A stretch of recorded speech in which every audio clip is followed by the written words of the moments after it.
মানবিক দিক বিচার করে ৩২,০০০ চাকরি বহাল। ৩২,০০০ শিক্ষক, ৯ বছরের চাকরি, একটাই রায়ে কান্না বদলে গেল আনন্দে। কিন্তু নতুন এই রায় কি সত্যিই ন্যায়ের জয়, নাকি দুর্নীতির বিরুদ্ধে লড়াইয়ের পথে নতুন প্রশ্ন? ৩২,০০০-এর ক্ষেত্রে কোর্ট মানবিক রায় দিলেন, তাহলে ২৬,০০০-এর ক্ষেত্রে কেন নয়? এই রায় মানবিকভাবে যুক্তিযুক্ত, কিন্তু বিচারগতভাবে অসম্পূর্ণ। মানবিকতা কি শুধুই সিলেক্টিভ কোনো মামলায় প্রযোজ্য, নাকি সবার জন্য একই থাকা উচিত? আপনাদের কি মনে হয়? Hello everyone, welcome to Sanaya vibes. আমি সানায়া। আজকের ভিডিওতে আলোচনা করব পশ্চিমবঙ্গের সাম্প্রতিক একটি গুরুত্বপূর্ণ আলোচিত বিষয় ৩২,০০০ প্রাথমিক শিক্ষক নিয়োগ মামলার রায় নিয়ে।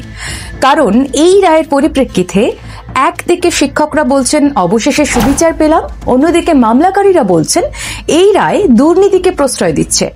আসলে ঘটনাটা কি? আজকের ভিডিওতে সম্পূর্ণ নিরপেক্ষ দৃষ্টিতে বিশ্লেষণ করার চেষ্টা করব। কিন্তু তার আগে বলি, চ্যানেলের ভিডিওগুলো আপনাদের ভালো লাগলে অবশ্যই চ্যানেলটি সাবস্ক্রাইব করবেন, আর কমেন্ট সেকশনে নিজের মতামত জানাতে ভুলবেন না। ২০১৪ সালে প্রাথমিক স্তরে শিক্ষক নিয়োগের বিজ্ঞপ্তি, ২০১৬ থেকে ১৭তে মেধা তালিকা প্রকাশ, যোগদান, চাকরি শুরু। কিন্তু পরীক্ষার্থীরা অভিযোগ করেন ওএমআর শিটে গরমিল, প্রশিক্ষণের নথিতে অসঙ্গতি, অস্বচ্ছ মূল্যায়ন, এমনকি এজেন্টদের মাধ্যমে পয়সা দিয়ে চাকরির অভিযোগও ওঠে।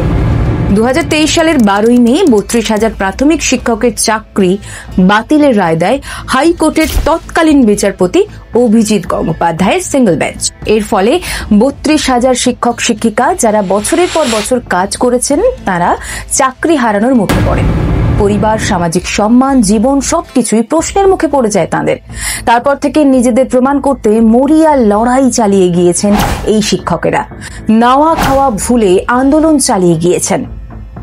দীর্ঘ লড়াইয়ের পর অবশেষে ২০২৫ ডিসেম্বর মাস বিচারপতি তপব্রত চক্রবর্তী এবং বিচারপতি ঋতব্রত কুমার মিত্র ২০২৩ সালের একক বেঞ্চ রায় বাতিল করে, অর্থাৎ ৩২,০০০ নিয়োগকে বহাল রাখার সিদ্ধান্ত নেয়। এই রায় দিতে গিয়ে বেঞ্চ বলে গোটা প্যানেল বাতিল করার মতো যথেষ্ট প্রমাণ পাওয়া যায়নি। পুরো নিয়োগেই দুর্নীতি প্রমাণিত হয়নি, শুধু ২৬৪ জন প্রার্থীর গ্রেস মার্কস, ইরেগুলারিটি আর ৯৬ জনের ক্ষেত্রে যোগ্যতার অভাব পাওয়া গেছে। মোট ৩৬০টি কেস। গোষ্ঠীগত ভুলের জন্য সবাইকে একসঙ্গে শাস্তি দেওয়া যায় না। এছাড়াও বিচারকের পর্যবেক্ষণ অনুযায়ী দীর্ঘ ৯ বছরের পর কাউকে চাকরি থেকে বাদ দিলে তার পরিবার, জীবিকা ও সামাজিক সত্তা ক্ষতিগ্রস্ত হবে। কোনো নির্দোষ মানুষকে তাদের কাজ ও ঐক্য নিয়ে বঞ্চিত করাটা ন্যায়ের সঙ্গে সামঞ্জস্যহীন। এই রায় ঘোষণার পর এতদিন ধরে মানসিকভাবে বিপর্যস্ত থাকা শিক্ষকেরা সেদিন তাদের লড়াইয়ের ফসল তুলে নিয়ে গেলেন নিজেদের ঘরে। পরিবারের সামনে গিয়ে মাথা তুলে দাঁড়াবেন। অনেকেই তো বলছেন, যেভাবে এতদিন ধরে রাস্তাঘাটে আত্মীয় স্বজনদের কাছে এবং পরিচিতদের কাছে উপহাসের পাত্র হয়ে দাঁড়িয়েছিলেন, হাইকোর্টের এই রায় তার যোগ্য জবাব দিল। এমনকি এই রায় শুনে বহু শিক্ষক শিক্ষিকা তো কাঁদতে কাঁদতে বলেছেন, এই কান্না আজ কষ্টের না, এই কান্না জয়ের, এই কান্না নিজেদের যোগ্যতা প্রমাণের। পশ্চিমবঙ্গের শিক্ষা নিযুক্তির ইতিহাসে ৩২,০০০ প্রাথমিক শিক্ষকের চাকরি বহাল রাখার রায় এক মানবিক স্বস্তির মুহূর্ত তৈরি করেছে। কাঠগড়ায় দাঁড়িয়ে থাকা পরিবারের ওপর নেমে আসা দীর্ঘ অনিশ্চয়তার ছায়া সরে গেছে। কিন্তু প্রশ্ন উঠছে, ৩২,০০০-এর জন্য মানবিক রায়, তবে এসএসসির ২৬,০০০-এর জন্য একই রায় দেওয়া হলো না কেন? কেন একই সংবেদনশীলতা দেখা গেল না এসএসসির ২৬,০০০ চাকরি বাতিল মামলায়? বিচার ব্যবস্থার এই মানবিকতা সবার ক্ষেত্রে সমানভাবে প্রযোজ্য হয়নি কেন? এক পক্ষ স্বস্তি পেল, কিন্তু অন্য পক্ষ এখনো প্রশ্নে ঝুলছে। এই প্রশ্নগুলোই আজ সবচাইতে বড় আলোচনার কেন্দ্রবিন্দু। কারণ ন্যায় যদি সত্যিই ন্যায় হয়, তবে তা সবার জন্য সমান হওয়ার কথা। ২৬,০০০-এর ক্ষেত্রেও তো পুরো প্যানেল বাতিল না করে সিলেক্টিভ অ্যাপ্রোচ নেওয়ার মতো স্বচ্ছতা ও ন্যায় নিশ্চিত করার দায়িত্ব ছিল বিচার ব্যবস্থার উপর। হতেই পারে তাদের মধ্যেও তো বহু শিক্ষক শিক্ষিকা যোগ্য ছিলেন, এমনকি যারা টাকা দিয়েছিলেন হতেই পারে তারা নিজেদের বেকারত্বের জ্বালা সহ্য করতে না পেরে নিজেদের সব খুইয়ে চাকরিটা পেয়েছিলেন। যোগ্য অযোগ্য প্রমাণ না হয়েও ২৬,০০০ শিক্ষক শিক্ষিকাদের সবার উপরেই এখন অযোগ্যের স্ট্যাম্প পড়ে আছে। বর্তমানে সমাজে তাদেরকে অযোগ্য বলে খিল্লিও করা হয়। তাদের ক্ষেত্রেও তো মানবিক রায় কার্যকর হতে পারত। আর এই সব কিছুর মূলে যে অপরাধীগুলো, অর্থাৎ যারা দুর্নীতি করলো, বান্ধবীকে নিয়ে রঙিন রাত কাটালো, বিদেশে ঘুরলো, তাদের বিরুদ্ধে বিচার ব্যবস্থা, রাজনীতি, সমাজ কি ব্যবস্থা নিল? মাত্র কয়েক বছরের জেল, আর জেল থেকে ছাড়া পেয়ে দুর্নীতিগ্রস্ত রাজনৈতিক নেতাগুলো আবার মিডিয়ার সামনে বেশ রিল্যাক্স মুড নিয়ে হাস্যকর ভঙ্গিতে এমনও বলতে পারেন, আমার কি একটা বান্ধবী থাকতে পারে না? ভাবতে পারছেন ন্যায়, অন্যায়, নীতি, দুর্নীতি, পাপ পুণ্যের বর্তমান অবস্থা? হ্যাঁ, এই রায় হয়তো পরিবারগুলোকে বাঁচিয়েছে।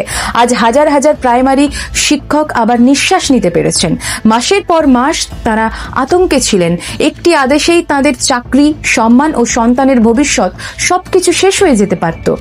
কলকাতা হাইকোর্টের ডিভিশন বেঞ্চ সেই দুঃস্বপ্ন থেকে তাদের রক্ষা করেছে। এটা যে কোনো মানুষের অনুভব করার মতো ব্যাপার। কিন্তু আজ আরেকটা জিনিসও ঘটছে, একটা বিপজ্জনক জিনিস। কিছু লোক ইতিমধ্যেই চিৎকার করা শুরু করে দিয়েছে, দেখো কোনো স্ক্যামই হয়নি, সবাই নির্দোষ।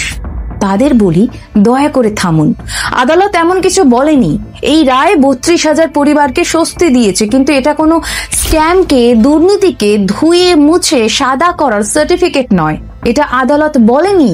বাস্তব গল্পটা কিন্তু ভুলে যাবেন না, এখনো শেষ হয়নি। অনেকেই ছিলেন সত্যিকারের শিক্ষক, পরিশ্রমী, প্রশিক্ষিত, সৎ মানুষ, যারা পুরো সিস্টেমের ভুল ঝড়ের মধ্যে পড়েছিলেন। কিন্তু কিছু গুরুতর অভিযোগও ছিল। মার্কশিটে গড়মিল ট্রেনিং এর অনিয়ম, এজেন্টদের টাকার খেলা, আর তার তদন্ত কিন্তু এখনো চলছে। আদালত তদন্তের কোনো দরজা বন্ধ করে দেয়নি। আদালত শুধু একটাই কথাই বলেছে, কাকে দোষী তার প্রমাণ না রেখে 32,000 পরিবারকে ধ্বংস করা যায় না। এটা মানবতা, এটা ন্যায়, এটা সুবিচার। কিন্তু এটা কারো জন্যই ক্লিন চিট নয়। আজ অনেকেই এমন ভাবে উদযাপন করছেন যেন আদালত বলে দিয়েছে স্ক্যাম হয়নি। তারা ভুলে যাচ্ছেন সেই শিশুদের কথা যারা তাদের বাবা মাকে ভেঙে পড়তে দেখেছে, সেই সৎ শিক্ষকদের কথা যারা অপমান সহ্য করেছেন, সেই প্রার্থীদের কথা যাদের ঠকিয়েছে দালালরা, আর সেই তদন্তের কথা যা এখনো সত্যকে খুঁজছে। কে দোষী আর কে নির্দোষ তা এখনো নির্ধারণ হচ্ছে। আপনার সামনে যদি কেউ বলে, দেখো আদালত প্রমাণ করে দিল স্ক্যাম হয়নি, তাকে বলুন না, আদালত শুধু বলেছে দোষীকে না দেখে নির্দোষদের শাস্তি দেওয়া চলবে না। এই রায় কিন্তু অন্যায়কে মুছে দেয়নি। আমাদের যেমন দায়িত্ব নির্দোষদের পাশে দাঁড়ানো, তেমনি আমাদের উচিত দুর্নীতিকে উৎসাহিত না করা। মনে রাখবেন, ন্যায় বিচার তখনই পূর্ণতা পায় যখনই দোষী শাস্তি পায় আর নির্দোষ রক্ষা পায়। এই রায় সেই পথের একটি ধাপ মাত্র। তদন্ত কিন্তু শেষ হয়নি এখনো, তাই সত্যের পথে চলা অব্যাহত রাখতে হবে। সত্যের পাশে দাঁড়ান, ন্যায়ের পাশে দাঁড়ান, মানুষের পাশে দাঁড়ান।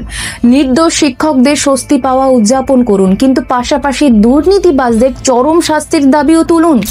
ন্যায় বিচারের পথে চলা সমর্থন করুন এবং খেয়াল রাখুন কেউ যেন আজকের রায়কে দুর্নীতি ঢাকার অস্ত্র হিসাবে ব্যবহার করতে না পারে। দাবি তুলুন দুর্নীতিগ্রস্তদের শাস্তি দেওয়া হোক, এমন চরম শাস্তি যেন পরজন্ম বলে যদি কিছু থেকে থাকে সেখানে গিয়েও এরা কখনো এতগুলো মানুষের জীবন নিয়ে এভাবে খেলার কথা না ভাবতে পারে। যে কোনো অন্যায়ের বিরুদ্ধে, দুর্নীতির বিরুদ্ধে অবস্থান নিন, কারণ এটা আপনার দায়িত্ব, মানুষ হিসাবে দায়িত্ব। আর সত্য, যুক্তি, নিরপেক্ষ বিশ্লেষণ আর বাস্তব আলোচনায় যদি আপনার বিশ্বাস থাকে, তাহলে এই চ্যানেলটা আপনারই জায়গা। সাবস্ক্রাইব করুন, সাথে থাকুন, কারণ আপনাদের সমর্থনই আমাকে সামনে এগোতে শক্তি দেয়। ধন্যবাদ।